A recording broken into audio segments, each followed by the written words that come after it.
मुक्त हो जाता है या फिर कोई अन्य परिमाण में या अन्य लोक में स्थान प्राप्त होता है। अतः भगवत प्राप्ति होती क्या है? ये सब लोक लोकांतर सब स्वप्निक है बच्चा। जब जगे तो केवल आप ही थे, स्वप्न में जो कुछ भी देखा था सब झूठा था ना।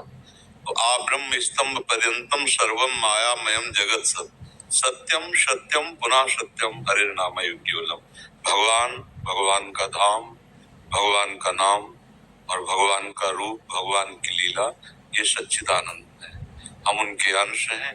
उनकी इस मायाकृत लीला में हम अपने आप को भूलकर देह भाव से काम क्रोध लोभ मोह मद मत्सर इन विकारों के अधीन होकर न जाने कितने गंदे आचरण पापाचरण करते हैं, तो हम शोक दुख भय चिंता इसको प्राप्त होते हैं।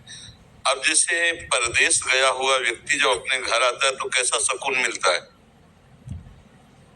परदेश गया हुआ है, तो गोस्वामी तुलसीदास जी को जब भगवान श्री राम की प्राप्ति हुई तो क्या कह रहे हैं? कह रहे हैं जाकी कृपा लवलेश ते मतिमंद तुलसी दास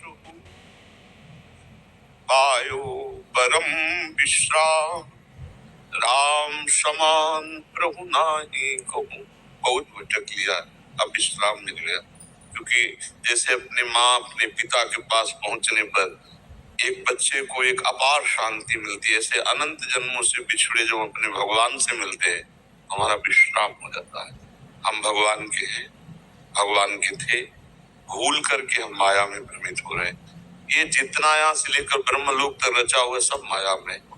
वो भगवत प्राप्ति क्या होती है, भगवान का मिलन कैसा होता है, ये तो जाने मोरी छाती मीरा जी कहती है, मैं कैसे बताऊं, क्योंकि अनिर्वचनीयम प्रेम स्वरूपम, वो अनिर्वचनीय है। ज्ञान बघारना प्रवचन करना ऐसा हो सकता है, लेकिन प्रीति, जब प्रीति हृदय से अपने प्रीतम से होती, प्रभु से होती, कि जिससे प्यार उसकी बात सुनकर उसके जनों से मिलकर उसके मिलने की जब चाह हुई और जब वो मिलता है तब कैसा लगता है, ये तो वही जानता है जिसको जिससे प्यार है थोड़ा भी। और फिर उसकी बात, उसकी चर्चा, उसको देखना, उसको सुनना कैसा लगता है। तो बोले गोस्वामी जी कह रहे कामी नारी प्यारी जिम लोभी जिम प्रिय धाम तिम रघुनाथ निरंतर प्रिय लागो मेरा। तो ये लोक लोकांतर सब जितने सब माया में है, हम भगवान के हैं। हमें भगवान जब तक नहीं मिलेंगे तब विश्राम नहीं मिलेगा। देखो रुपया कमा लो, पढ़ लिख के डिग्री नौकरी पद, लेकिन मरना है। जब शरीर ही छूट जाएगा तो फिर हमारे ये सब किस काम आएगा? हमारे साथ यहाँ किस तो कुछ जाएगा नहीं, ना प्रधानमंत्री का पद, न राष्ट्रपति का पद, न ब्रह्मा का पद। यहाँ से लेकर ब्रह्मलोक तक परमेष्ठी पद सब परिवर्तनशील है। अलग अलग तपस्वी जाकर के ब्रह्मा बनते हैं, अलग अलग देवराजेंद्र बनते हैं। ये कब तक हम भोगते रहेंगे माया का नाटक? हम अपने घर जाना चाहते हैं, प्रभु से मिलना चाहते हैं।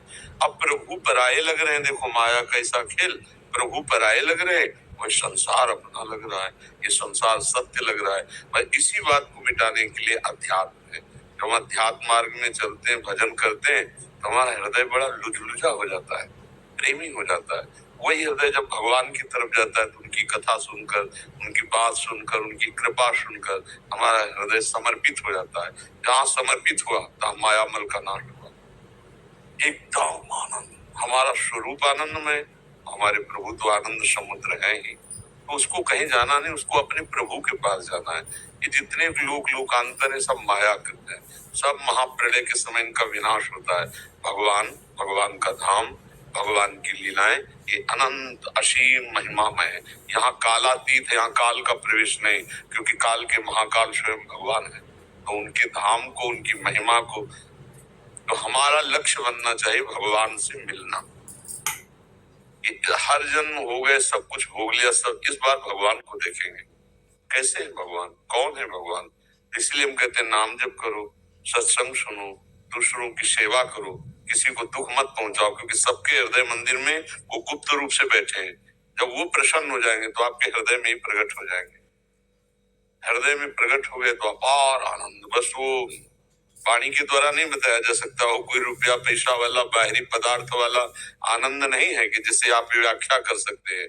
वो तो मूकास्वादनवत, जैसे गूंगे को गुड़ खवाए तो कुछ न बोल पावे, ऐसा आनंद है। अनुभव गम्य भजे जय संता, वो अनुभव से अनुभव में आता है, वो किसी वाणी के द्वारा